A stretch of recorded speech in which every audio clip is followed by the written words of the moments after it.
코리아 트렌치.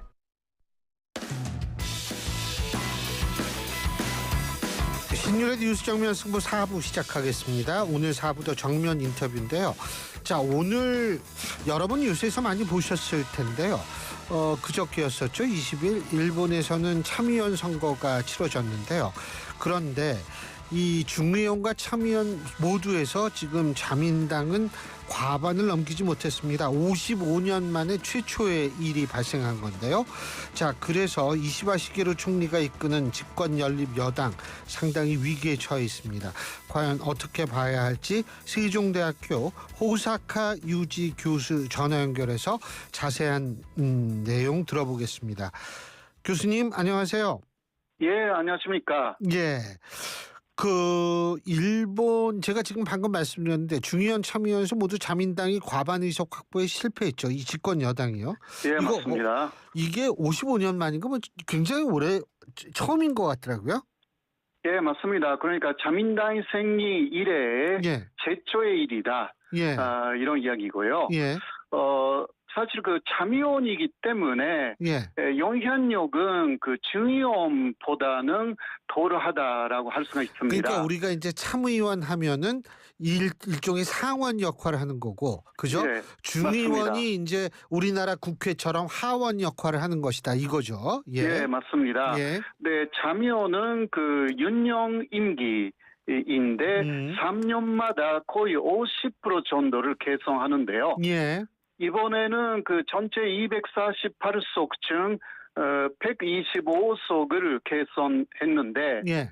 그중 그 자민당하고 공명당의 요건이 과반수를 넘기기 위해서는 적어도 50석을 얻어야 했습니다. 네, 그러나 결국은 숫자만 보면 아슬아슬하게 패배했다 그렇게 보이지만 47석을 얻었고요. 그러니까 자민 공명의 여당이 이제 125석을 얻지 못해가지고 122석만 얻었습니다. 과반수 미달이 되었고요. 네, 이 두 당이 원래 66석, 그러니까 개선하는 그 의석수는 66의석이었는데 그것이 47석으로 줄어들었습니다. 예. 20석 정도를 잃어버린 것이고 완전히 참패를 한 것입니다. 예. 근데 네. 이렇게 참패한 이유가 뭐라고 보십니까? 직접적으로는 물가가 굉장히 인상하는데 그 이상으로 월급을 올려야 되는데요. 예. 그곳에 완전히 실패를 했고 또 물가도 쌀에 산진되듯이 쌀값이 두 배 정도가 됐지 않습니까? 네, 맞아요. 예. 이런 것으로 그 민심이 굉장히 악화되었습니다. 이게 직접적인 요인이고 플러스 역시 아베 신조 일본 총리가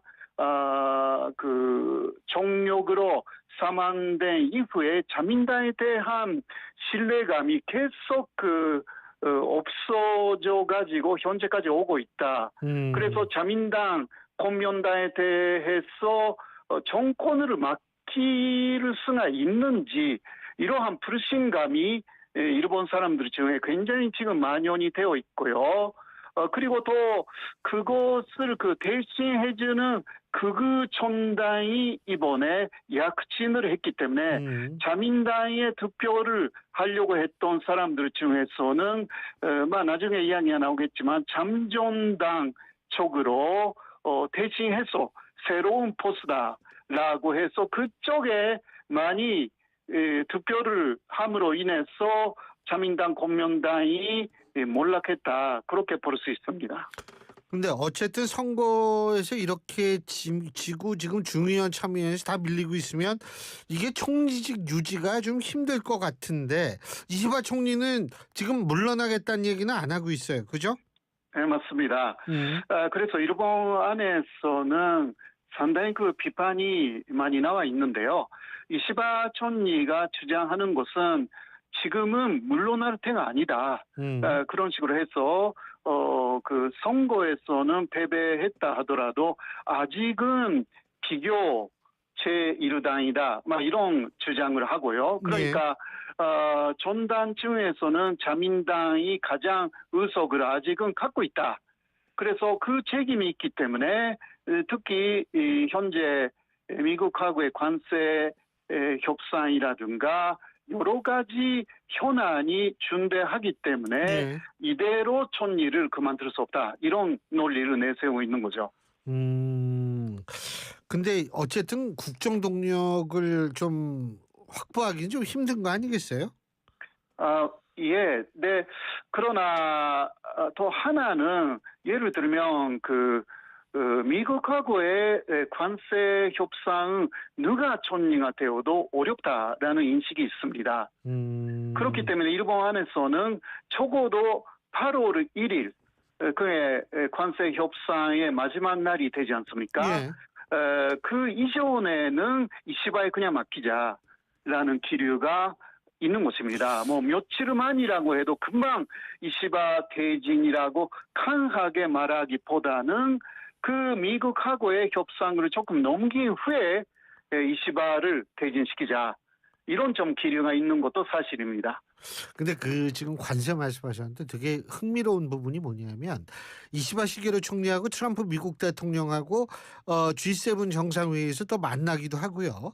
네. 일본은 고위급 미국과의 고위급 접촉을 7번 이상을 했음에도 불구하고 원래 24%로 저했던 관세를 우리랑 같이 25%로 올려버렸잖아요. 예? 그렇죠. 예, 이거를 제가 보면서 야, 이게 좀 굉장히 특이한 상황이구나라는 생각은 했는데 지금 일본 국내에서는 관세 협상에서 어느 정도까지 관세 이게 율을 막으면은 성공한 셈이다.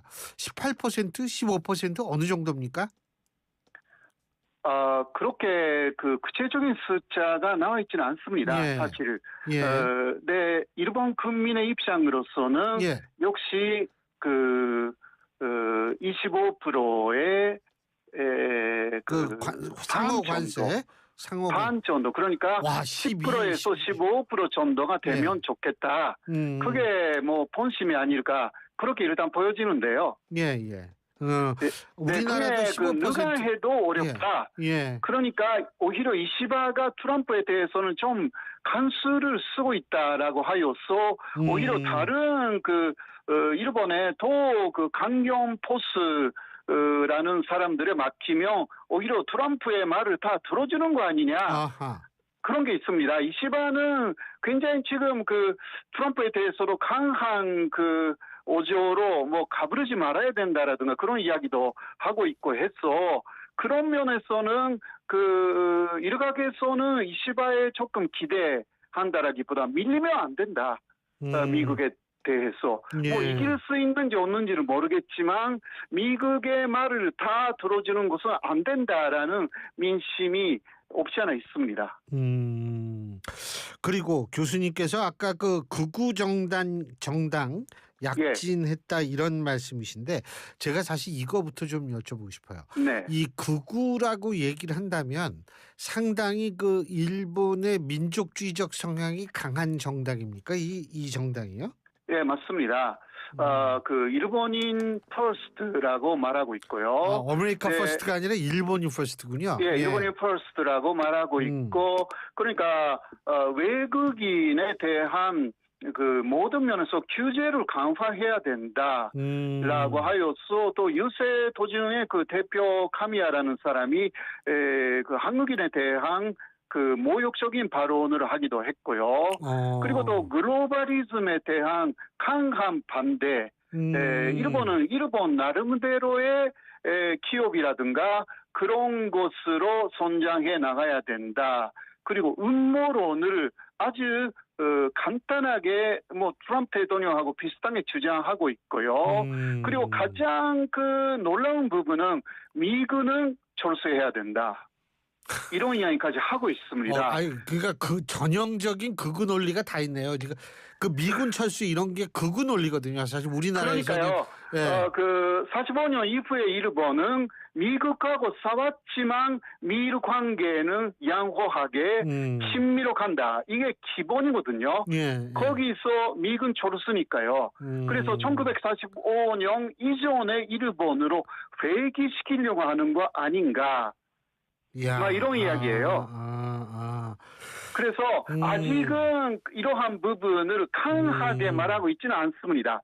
그러나 다 나와 있습니다. 예. 그래서 일본인이 중심이기 때문에 외국인들이 일본 안에서 가부르면 이게 폭행도 서슴지 않겠다. 이런 분위기가 있기 때문에 유세 도중에 반대하는 사람들에 대한 폭행 사건도 이미 일어났고요. 굉장히 좀 앞으로 이 전당이 이대로 그 약진을 거듭한다면 뭐 불만을 갖고 있는 일본인을 굉장히 많이 흡수해가지고 그것을 그 외부에 그 표출을 시키는 거죠. 내부가 아니라 외부, 특히 외국인. 일본에 있는 특히 요새는 외국에서 일본에 굉장히 많은 그 관광객들이 예. 가지 않습니까? 예. 거기에 대한 반발도 있는 것입니다. 그렇기 때문에 이게 앞으로 조금이라기보다 굉장히 걱정스러운 부분이 있습니다. 아니 교수님이 딱 말씀하시는 거 보니까 주일밀군 철수, 글로벌리즘에 대한 반대, 그리고 외국인 증오, 그리고 뭐 우리끼리 살 수 있다 이런 것들이 전형적인 극우 정당이거든요.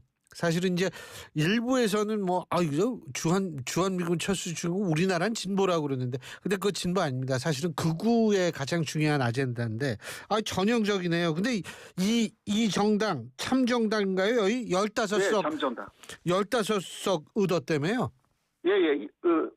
투석밖에 없었는데 2석밖에 없었는데 15석 예. 이 돼가지고 아슬아슬하게 패배한 사람들도 있었기 때문에 좀 더 잘했으면 20석 정도가 됐을 것입니다. 네, 이번에는 그 자면 선거잖아요. 예. 그 다음에 이게 중의원 선거 할 때는 중의원 선거는 2배 정도 의석수가 있기 때문에 굉장히 많은 의석수를 이대로 가면요. 그 얻을 가능성이 있어가지고 그 경우는 그 중의원에서 힘을 얻게 되면 또 연립으로 들어갈 가능성도 제기할 수가 없게 되는 것입니다. 그러니까 연정의 일원으로 들어간다. 예. 자민당, 공명당 플러스 잠정당이라고 해가지고 그 사람도 대표도 그런 이야기를 했습니다. 목표는 연립에 들어가는 것이다. 이번에는 그 자면 선거니까 거기까지는 못합니다. 그러니까 극우인데 그런 사람들이 힘을 얻게 되면 그 들어갑니다. 그런 연립에요. 들어갈 수 있는 계기가 마련돼 가지고 또 캐스팅 보더를 얻기 때문에 그 대표가 총리가 될 길도 생기는 거죠. 그런 것까지 계획을 갖고 있어요.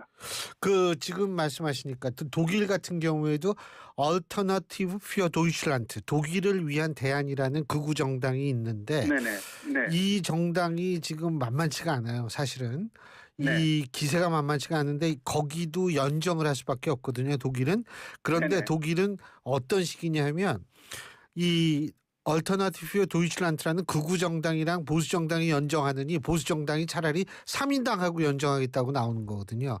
근데 일본도 사실은 그런 경우가 물론 생기면 안 되겠지만 조금 좀 만일 그런 경우가 생긴다 하더라도 좀 그렇게 됐으면 좋겠는데 지금 우리나라에서 조금 눈여겨보는 건 이시바 시게루 총리가 원래 굉장히 지한파였잖아요. 그죠? 맞습니다. 근데 이제 이시바 시게루 총리가 흔들림으로써 이 지한파가 아닌 사람이 또 오면 이게 또 한일 관계가 좀 복잡해지는 거 아닌가 이런 거를 좀 주목하는 분들이 있는 것 같아요. 예, 맞습니다. 그 현재까지 이시바 정권도요.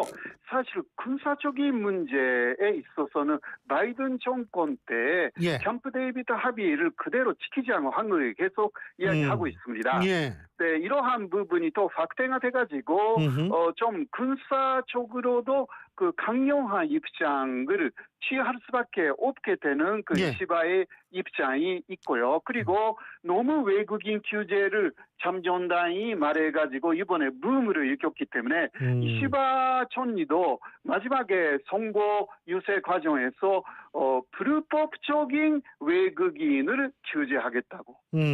외국인 규제라기보다 불법을 저지른 그 외국인은 규제하겠다.